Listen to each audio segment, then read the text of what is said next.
Hi, and welcome to the Let's Talk Melbourne podcast. I'm your host, Vikas Raheja. The Let's Talk Melbourne podcast is brought to you from the city of Melbourne, where we talk to business leaders, opinion makers, influencers, and change agents. This is a space for critical thinking, open discussions, and the big picture. This podcast is sponsored by Construct Mart and Floors Trading and Clearance Centre, your one-stop shop for all the floorings and renovations. Hi, and welcome to a new episode of Let's Talk Melbourne podcast. And today we are very excited to welcome a rising star in the industry who's been doing a lot of presentations and tours across Australia, talking about the changing demographic trends in Australia. And he's also has a very popular column called The Stats Guy. If you haven't read it, I strongly recommend that you do. It's got some very informative and exciting, interesting observations and takes on things that are happening in Australia. And we could unpack all of that and a bit more. But I would like to welcome my guest, and I would request my guest to introduce himself, if that's okay. Oh, absolutely. I'm Simon Kuestenmacher, and I'm a demographer. My company is called the Demographics Group, and all I do every day, all day long, is looking at big, fat data sets that explain how Australia works. And then I try to make sense of this, and I present my research in the shape of a weekly column in the New Daily newspaper and a monthly column in the Australian. And I do 100+ presentations of this a year across the country. So what's more exciting, accumulating all those frequent flyer points or meeting different people? It's definitely the conferences. You get rather tired from flying. The lounge and the hotels are fun for the first week or so. And after a while, you just realize that the lounges are just the I don't see my family all that much club. I get that.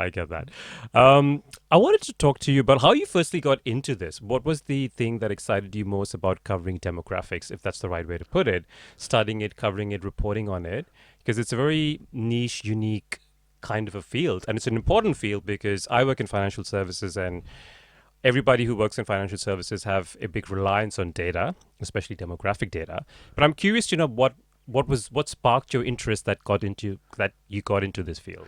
Well, I always figured that anything that smells like statistics or data is interesting because it gives you a bit of an insight into how the world works. But I essentially just fell into the demographic work by dumb luck. I worked after uni, and I'm a geographer, urban geographer. By training, worked as a data analyst. Anyone can do that type of job. And then couldn't believe my luck when I realized that a thing called KPMG demographics existed back in the day.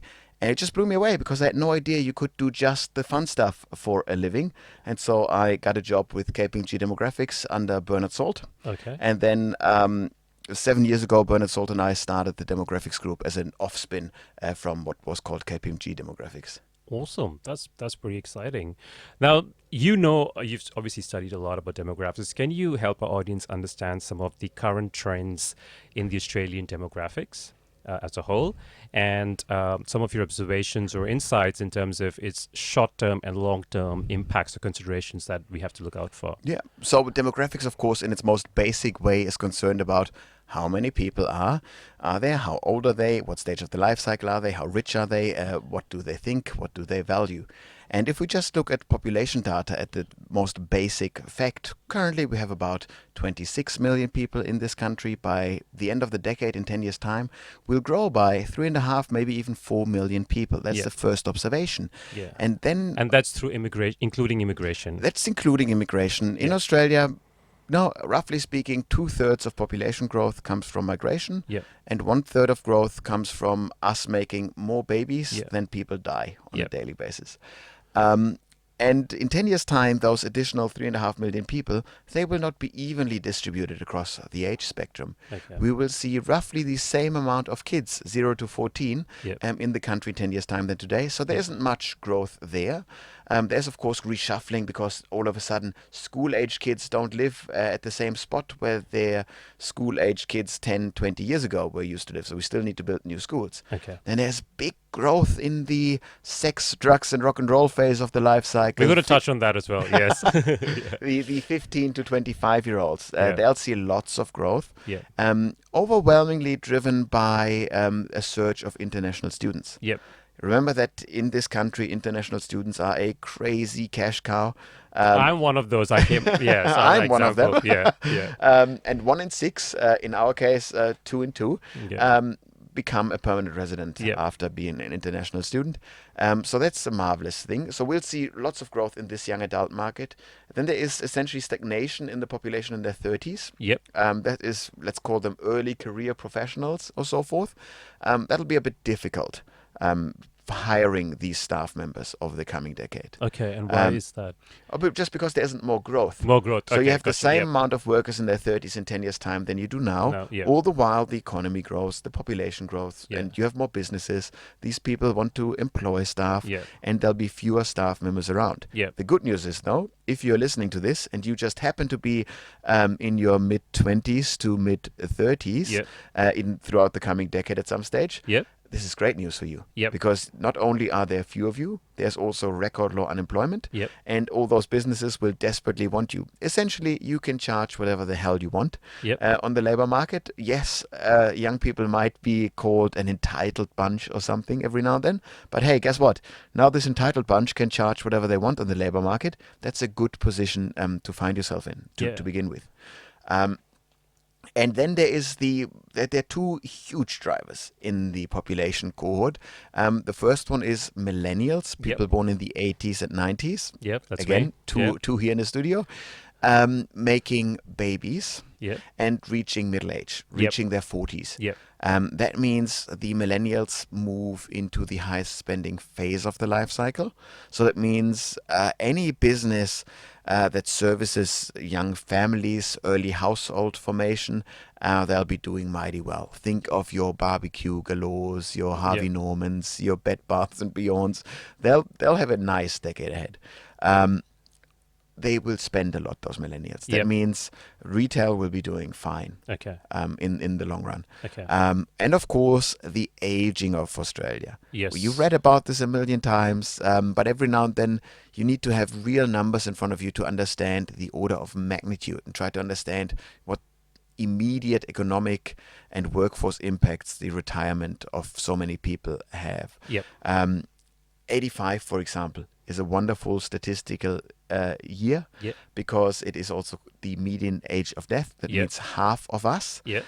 that's you, Yes. won't make it to 85. Oh my God. Sorry. Morbid, I yes. picked the good one for me. Even if I do exercise every day. If you eat the vegetables and you exercise, you will be the one who makes it past Possibly, 85. probably the one, yes. But the idea is that half of the population that makes it past 85 Yep. needs assistance with activities of daily life. Correct, They yeah. need care. Yeah. So while it is also expensive to grow old as a nation, we can probably afford it. We're a rich mining nation, but it is outrageously labor intensive to grow old as a country. And then we need to think, well, in 12 years' time, we are doubling the population 85 plus. The demand for aged care workers, which is by definition a low-income profession, goes through the roof. Yeah. The top half of the population is probably fine because they can pay for those services. If you are 75 years old today and you plan to live past 85 and you are not in the top half of the population, Yes. things will not be fun. Yeah. So you should then very much argue for the highest migration approach ever. But even in this those country, circumstances, yeah. even if we get all the migrants, if we get enough overseas aged care workers into the country, they need to live somewhere. Yes. And Australia still operates a model where the national housing policy and the national migration policy aren't linked. Yes. So that means it is not just in theory, but also very practically possible that we have more people than we have houses. And that is the position that we're finding ourselves in at the moment. And that's an increasing, and I'm glad you touched on that, because it all sort of makes sense, or it sort of adds up, right? Because you've got this housing crisis at the moment. It is a crisis. Very much so. Because of affordability and also the lack of, as you rightly said, in the proportion of people versus houses and the gap between them. And with this retirement process and this age, every day you say, the millennials or the Gen Z saying they blame the boomers for everything that's not working out for them. Now, there is some genuine truth in that. But all of this sort of ties up. And what is your take on some of the things that, how is housing, retirement, immigration, how are these three connected? Because somehow we have to solve for all of them for the other one to work better, I would imagine. Exactly. And it's one, if you only fix one of the one element, then you make the other things worse. Yeah. So it's very, very economic, basic core. We have a supply issue. Yeah. We have a certain number of people. If we had heaps more houses, there wouldn't be a housing crisis. Yeah. So then we go, well, fair enough. So why is there a housing supply crisis? There is a shortage of housing across the full spectrum of the housing market, meaning the top-end multi-million-dollar prime property and social housing on the bottom end of the scale. Yeah. Everywhere there is a shortage. Yeah. We also don't have enough workers to build all those houses. Yep. So the developers that are still operating, I wonder if they want to operate on the top end of the market where the margins are really high, Correct. or if they want to operate at the bottom end of the market. Yes. So nobody is touching the bottom end of the market, so to speak. And at the same time, we had the states and the federal governments over the years continuously rolling back the number of houses that they develop, that they build. In certain economies, you have, I think in Britain, it's 17% of all housing is social housing. Yep. In a city like Vienna, it's about a third or something. It's very high in many places. It is about 2% here. Yeah. And it should always be around 10. So we need to have the states massively step up building housing. We also came into a situation where the rental properties, because we not just have a house price crisis, we also have a rental crisis, where the market here, the rental market, is serviced by small-scale mom and dad investors. Yes. These are about, I think it's 2.2 million or thereabouts in Australia of people that own a property, or the property investors, and they own one or two properties on average. So for them, this property is super important. They will fight tooth and nail if their property value gets down, if rents go down. So you have this very powerful voter base, and of course all the homeowners that see their home not just as the box to live in, but also as a financial asset. Correct. So it is impossible to introduce anything in this country that makes housing significantly cheaper, because some people lose wealth in the process, and they will fight that. Bill Shorten a couple of years back lost the unlosable election because he threatened to touch house prices essentially to make them more affordable. By now, we reached so much of a crisis point that the whole business model is at risk of continuing to work. Because we need overseas workers and we need them to want to come to Australia. And if housing is a forbiddingly high entry cost, then we will lose them. So that's an issue where every discussion about demographics always has a housing angle. It's a bit annoying when you want to write and think about all those many topics, but if you have a cornerstone issue in society unsolved, it will always emerge at any discussion, at any dinner table, at any barbecue. Correct. I think, and instead of incentivizing organizations to sort of hire this kind of staff, they should also incentivize builders who go behind margins, as you rightly said, is to give them some sort of subsidies where the margins may be low, but they get some sort of incentives for building houses. And for the first time, we're doing this with pushing build to rent. So build to rent is when you build a big house, and it will never ever be sold. The person who builds it owns it, and all the property in there is long-term rental dwellings. So the idea is you hand out 3-year, 4-year, 5-year leases at a time. Those build-to-rent properties can be top end of the market, they can be bottom end of the market. But the idea is you now finally have big institutional investors investing into rental property. One thing that I learned dealing with people that manage big funds, super funds, so to speak, is that they have too much money at the moment. So that's a bit facetious. The idea is they have a lot of money. They do. Because superannuation creates a lot of wealth. Correct. And quite often you find a fund manager that is responsible for the property investments of a fund. Yeah. And they have a task like you, dear person, you have to double the real estate holdings, property investments, over the next 5 years. Yeah. 5 years to double the pool. That is easier said than done. Correct. We're talking about tens of billions of dollars. You don't accumulate this housing stock by building a rental property here and there, or by buying a rental property here and there. Correct. They essentially say you can't do a transaction under $100 million, which is why they need to buy real estate funds, property funds, packages essentially, or they can actually invest into development. So once you build a nice 200 apartment tower that has all different types of dwelling sizes in there, all built to rent, bam, all of a sudden you have big scale investors adding to the rental stock, driving down rental prices in the long run while making a nice and predictable profit that looks great on a balance sheet. I actually agree, and I think that's excellent because there is such a demand for ESG investments at the moment, ethical investing. And I think if their social responsibility element includes affordable housing, you will get a lot of, that demand will push fund managers and investment managers to create assets that will invest in affordable housing. Exactly. And if you throw, you heard it first here, by the way. I'm just saying. If you throw up a big building and you say 10%, 20%, for whatever it is, it needs to be either social housing or key worker accommodation, whatever it may be, that could benefit. Then you add the stock that you need. Yeah. And in the long run, when we go back to the old age question, is we know that all of those 75-year-olds, old Australians today, in 10 years' time, will want care. Correct. They will want care close to their current home. Yes. The downsizing narrative in Australia is much exaggerated. Yes. So ultimately, people want to age in place. Aussies will tell you stuff like, I want to be carried out of my house. Yeah? I guess that's the ultimate downsizing into the little box. But more than anything, people want to age in place. That means we know where the aged care workers are needed, because we can simply look in our census data sets where the 75-year-olds of today live. Yes. And we then say, hey, we need to find worker accommodation close to you. Okay. And so this way we can better manage our cities. But in the meantime, we just need to increase stock. Quite often we will hear people say we need to drastically reduce migration intake. Because the argument is if there are fewer people, then there is less of a housing shortfall. So that should help house prices. And that argument is absolutely correct.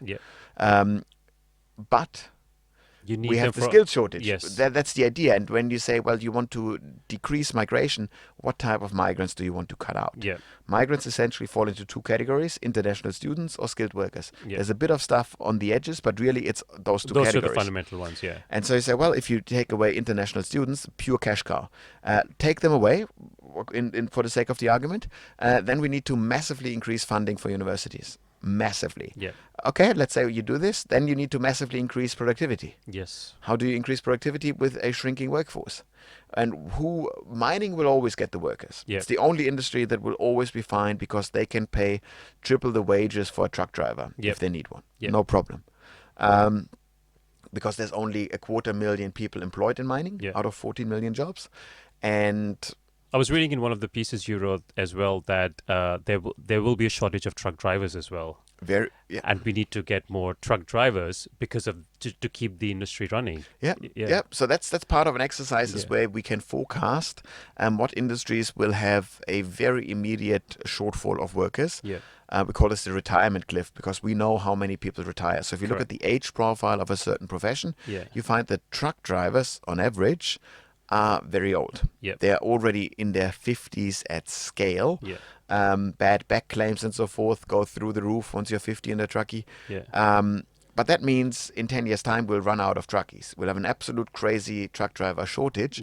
Why aren't we creating enough truck drivers in Australia? Well, because it's not that attractive, that great of pay in there. Plus, you're asking an 18-year-old lad who's thinking about a career, it's like, hey, first and foremost, you read every day about self-driving cars, self-driving trucks. Do you want to bet your career on driving a truck for 40 years? Correct.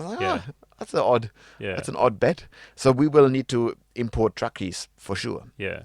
Because I think in one of your columns you also mentioned there will be at some point shortage of farmers. And then we need to think about for that as well, because in terms of the food demand with the growing population, we don't have enough farmers to put the kind of food on the table for Australians as well. Yeah, so by far the oldest professions in Australia, from an age profile perspective, are farmers. Yeah. They are well and truly in their mid-60s and older, in the tens of thousands.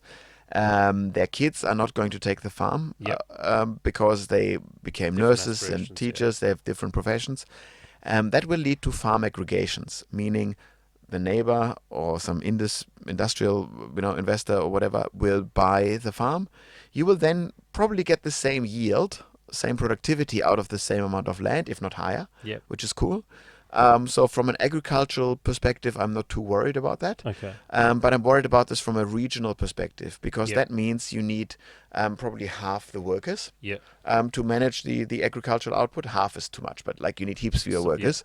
And that means you need fewer people in the regional towns. And then all of a sudden that means you bit by bit suck the lifeblood out of regional Australia, because they require every worker, every job in a town creates two residents, the worker and usually a wife or a spouse and a kid on average. That's the rough estimation. Half the population works.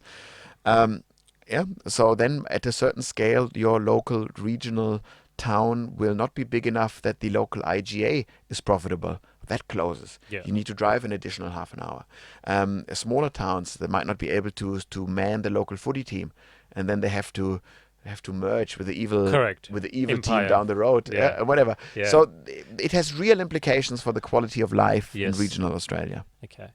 Now I just want to talk to you about in terms from the lens of financial services. We sort of spoke about superannuation and all the fund managers and everything. What, according to you, are the key top jobs based from your observations in this industry, and what's the key skill shortages that the industry needs to cater for? If there's something you can. So if we look banking in general, doesn't have to be financial services. If you look at everything in these services, I know, for example, work very tightly with lots of financial advisors. This is an industry running out of workers. So the demand for their services will go through the roof. There is not enough out there. The pipeline isn't big enough. That means that you will essentially, first and foremost, you will jack up prices. That's nice for all the financial advisors. And then there will be a market for a cookie cutter financial advice. The Scott Pape app type financial advice. Somebody will crack this nut and have low profit margins, but operate at scale. So that's fine. Ultimately, you have a skills shortage, just not enough workers. That means any industry, and that is almost every industry, that faces the skills shortage, you will really need to embrace AI, technology, automation, wherever you can. For efficiency. Just to increase the productivity outcome. And remember, what you want to do is you want to free your staff to do the highest value-added tasks.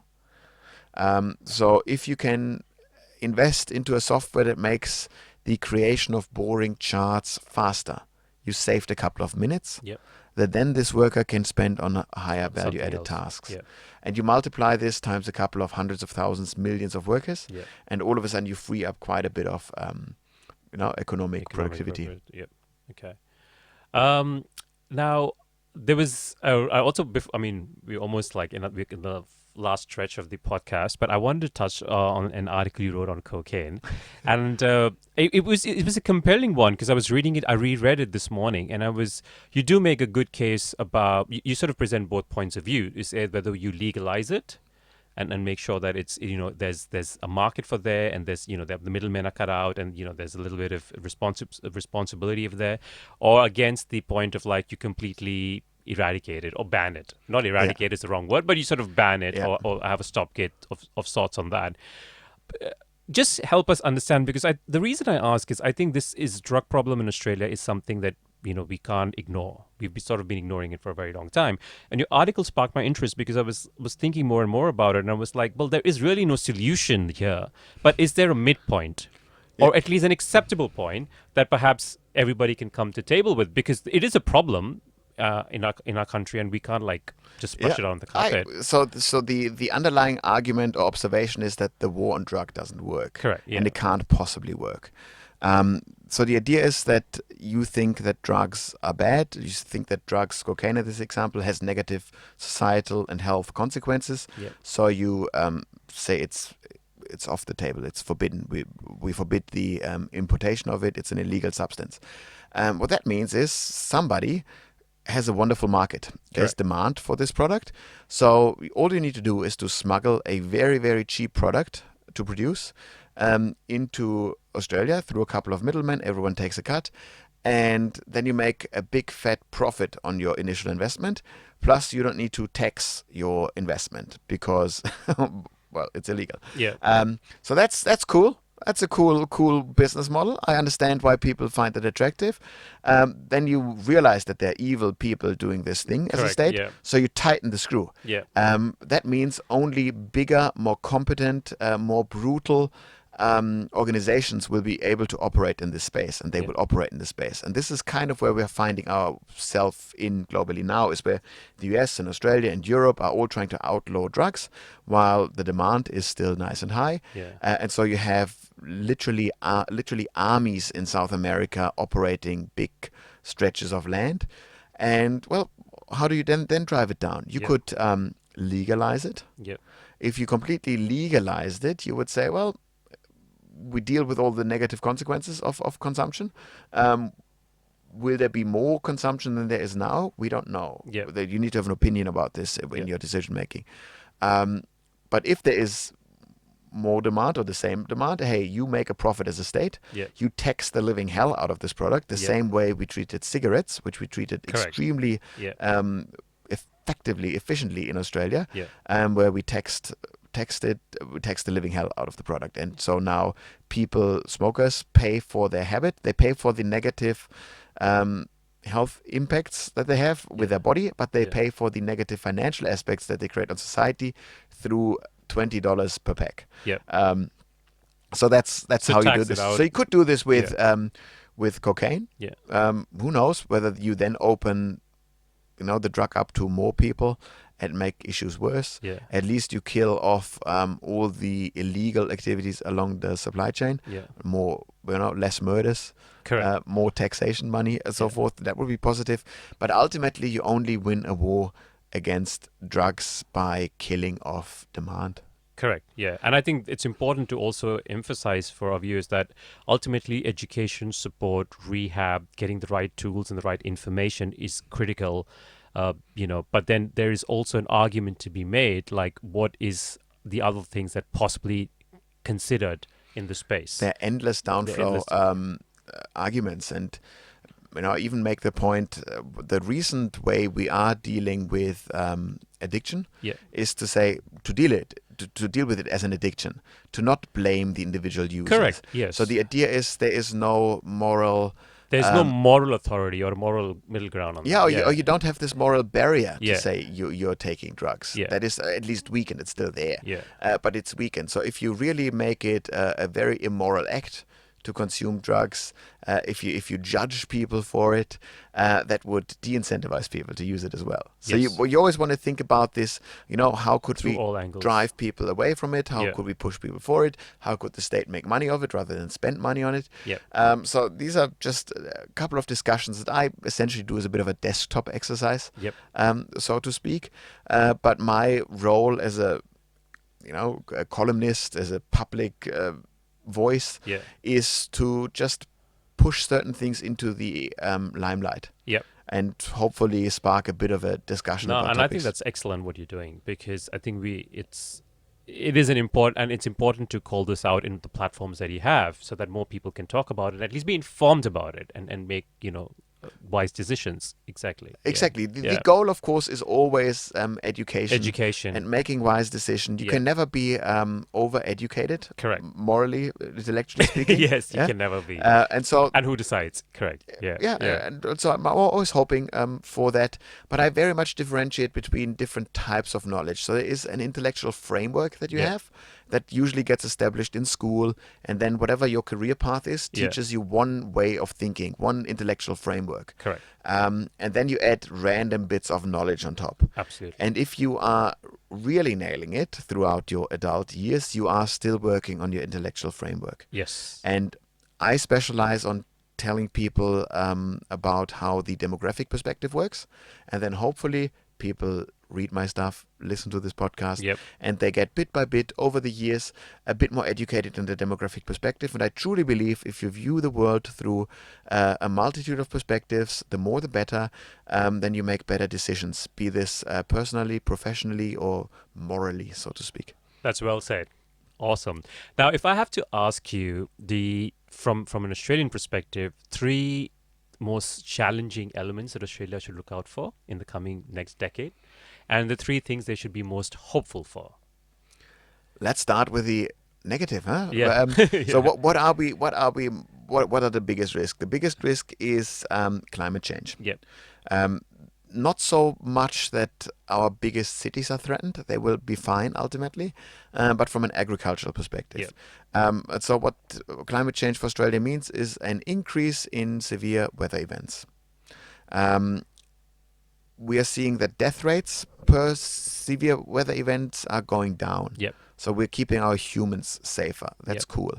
But the insured, the property loss and so forth, that is getting worse. So we then potentially might have towns that get burned down, get flooded, and that are then, when you want to rebuild them, that are uninsurable. Correct.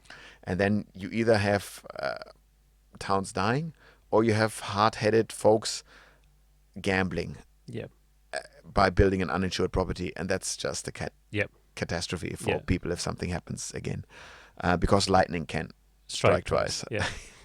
So that's one issue.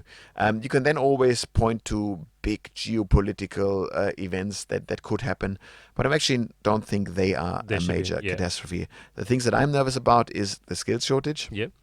And very much linked to housing affordability. So climate change, skills shortage, housing affordability, and this is absolutely the 3 things. Next time you go to vote, look out for these 3 things. I would strongly urge as a citizen of this country. And these are all systemic issues. They're systemic issues. I know they're not easily solvable, but we need to be at least aware and make informed choices. Very much so. And one issue, so you always want to think about, is the issue that I'm facing, is this a systemic issue, or is it a small issue? If it's a small issue, it might just be the leader is a moron. Correct. It might just be you have clicked the wrong button. Correct. These are small issues. Systemic issues are very wicked, complex issues that need to be solved. And they also, by definition, need systemic solutions. So then anyone who is just suggesting they fudge around at the edges and things will get better, don't listen to them. So you think about what type of problem you have. There are many more reasons to be optimistic about Australia. The first thing is that our national business model will be doing fine in the future. Remember, we do 4 things in Australia to make money. We dig stuff out of the ground, mining. We grow stuff on top of the ground, agriculture. We educate a couple of people, international education. And we entertain a few people, tourism. That's it. From an export perspective. Awesome. All of those things will be mighty fine in the coming decade. Mining. We will see an absolute boom decade for mining. And to have a bit of a comical twist added to this, mining is moving in the next decade from a dirty, evil, polluting industry to a green technology, because we are electrifying the global transport network. That means we can't do what we've done in the past, where the US takes over a single Gulf state and we have all the oil that we need. No, to have electric batteries, you need to have 5 crucial mining products. I think it's 9 in total in a car battery. Those mining products are not evenly distributed. They are just randomly distributed across places, and they're actually clustered in very few stable democracies. we are one of One those of those in few the world. stable Yeah. democracies. So people will, the demand for the stuff that we have, nickel, lithium, is growing eightfold over the next couple of decades. It's ludicrous. So the demand will be there. The prices will be high. Because people are willing to pay premium for supply chain sovereignty, for the guaranteed access Yep. to material. That's much more important than saving a couple of bucks. Yeah. So we'll be fine on that. Agriculture prices will be nice and high because Demand, supply demand issues, will be there. Global population grows for the next 40 years before it declines forever onwards. But that means food prices will be nice and high. Yep. Great news for an exporter. Yeah. Not great news for the bottom 2 billion people of this planet. But the question was about Australia. That was Australia. Yes. And then education will be fine. International education. Yeah. We'll still see decades worth of the Asian middle class growing. Yeah. They will educate their kids, and the Asian middle class will also want to visit and entertain themselves. Correct. Yes. So the Australian business model will be fine. That's one massive reason to be outrageously optimistic about Australia. I woke up in a very optimistic mood today. That's so good. I'm putting on the positive pile. I'm putting a slight optimistic outlook on housing. Okay. Because I see finally all levels of government really talking about housing. Yep. Really pushing this. Build to rent was an important addition to the books. We are seeing, this has positive and negative consequences, but we're seeing an increased power grab from state governments, from local governments, meaning local governments will not be as powerful today in the future as they are today. Yep. Because way too often we had local governments in Australia blocking housing developments. They were NIMBYs. And as a state, you realize in order to stop NIMBYism, you need to take veto powers away from from local government. And that's what we're doing. Yeah. The risk there is, of course, that you overcorrect, Yeah. that you then lose local intelligence. There's a reason why we have 3 levels of government. Yep. So overcorrection is a potential risk. Yep. That said, I do think we are making small improvements in housing affordability. I would, of course, very much like to see people experimenting at scale. Yeah. Because the crisis is ludicrous and people need to experiment with all types of different approaches just to see what works and then repeat it again if it works. Absolutely. So I'm thinking about stuff like prefab at scale. Yeah. That is an obvious thing worth trying. Yeah. And see whether it works out. Okay. So far, I gave you 2 reasons why I'm optimistic about. Oh, you gave 4. You said tourism, mining, agriculture. That's good. Housing. Yeah, I counted all of this as one, as the business Oh, sorry. model. There you go. No. But please more, because I think it's important for us to feel a sense of hope given the post-pandemic. We're still recovering from that. One other thing to be positive about is that ultimately we are reshifting the workforce, meaning we create more and more high-income, highly skilled, highly paid jobs. So ultimately, the average Australian is more likely to work in a job that is, at least in theory, capable of paying for housing. For their own retirement through superannuation and so forth. So all of that is really well. Let me put as the last thing why I'm optimistic about Australia, let me give a shout out to superannuation, to the super scheme. I work in the industry, so thank you. Sorry. So this is 30 years ago. There were forward-thinking, wise politicians at work. Isn't that nice? That's amazing. Because what superannuation, of course, does is it allows many Australians to pay for their own retirement. But essentially, by putting a gun to your head and say 10% of your money goes into this bucket, but this bucket is yours. Yes. Everyone has their own retirement bucket that cannot be taken away. Compare this to where I'm from, Germany, where there's not millions of buckets. There's one big bucket. Everybody throws money in this big bucket, and then there's a formula based on how much you threw in. You get to take that much out. The demographic setup of Australia is much more difficult than the Australian ones. Germany is aging at a faster rate. That means sooner or later there will be a treasurer who can read a balance sheet. And this treasurer will need to say, we need to freeze pension payments, we need to decline them, lower them. And then the very, very strong, big cohort of elderly Germans will vote for any charlatan who promised them stable pension growth. That is political instability baked into the system. Australia does not have that. Your pension payments, your superannuation is safe no matter what happens. Correct. That is, and it's also very heavily regulated industry. It's extremely heavily regulated. So there are regulators who constantly look at everything. So that's part of it as well. I do think this is why I'm optimistic about the political stability of this country. No, it's awesome. So just to recap, the reasons to be hopeful is definitely superannuation. Shout out to everyone who works in superannuation. Of course, tourism, agriculture, mining, and this hope of housing and affordability. And affordable housing, yes, which we get there. Well, we are at the end of the show. Now, we ask all our guests 2 questions before we end the show. One is, what is your anthem song? Do you have an anthem song?